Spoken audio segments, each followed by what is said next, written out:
Okay, so this is my demo on how to cut an easy bias binding. So I just have a really simple piece of striped fabric.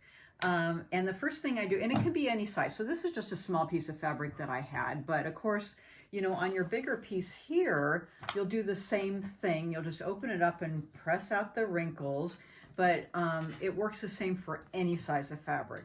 So the first thing that I do is I always cut off the selvage to get going, because you don't want to have that in your binding, and get rid of that. And then you always have to start with a square, no matter what the fabric size is.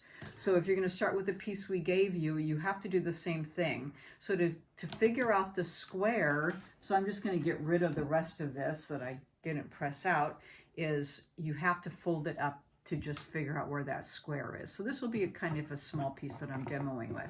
Now, the thing that I want to warn you is if you're starting with a stripe, and let's say sometimes I know I'm starting with a stripe and I have a smaller piece and I'll have to cut a couple pieces, keep track of which direction you started with your square and which way you folded it.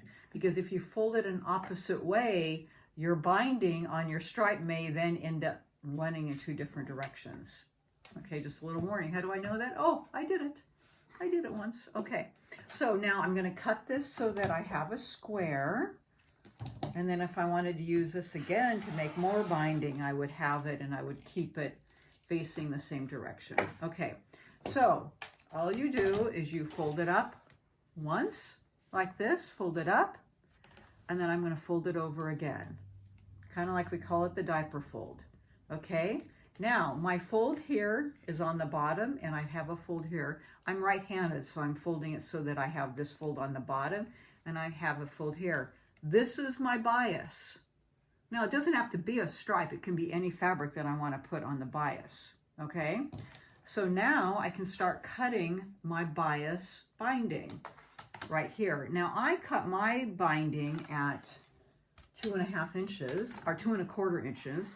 So I'm going to cut it a little in from the 2.25. So here I'm measuring it off the bottom, and I'm a little in from the fold, so I can do that first cut a little off of the fold. And I'm going to cut my first strip.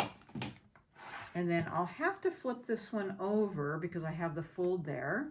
Okay, and this will be my longest piece. And so I'm just going to cut that down to 2.25. And I'll show you my first strip. Oh, didn't cut all the way. Give that another cut. Okay, so there's my first bias strip, okay? Oh, look at that, my first strip of bias binding, okay?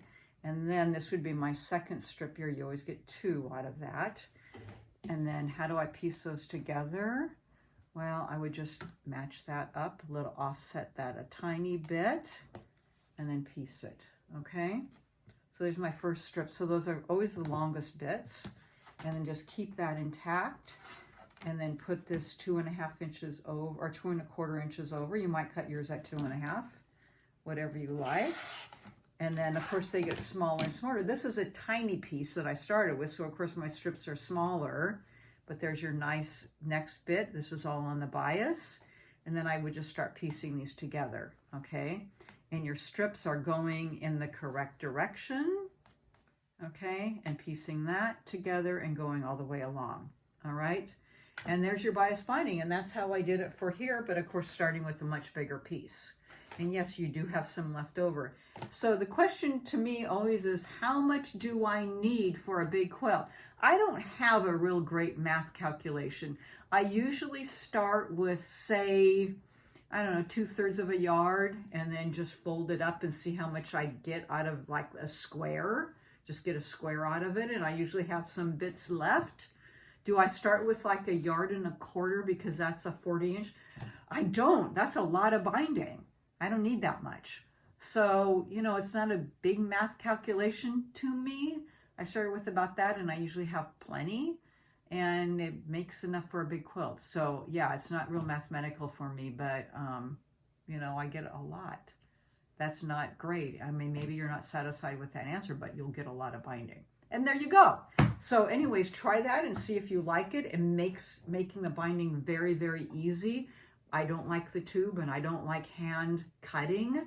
So if you like this, go for it. And if you want me to show you in person, I would love to.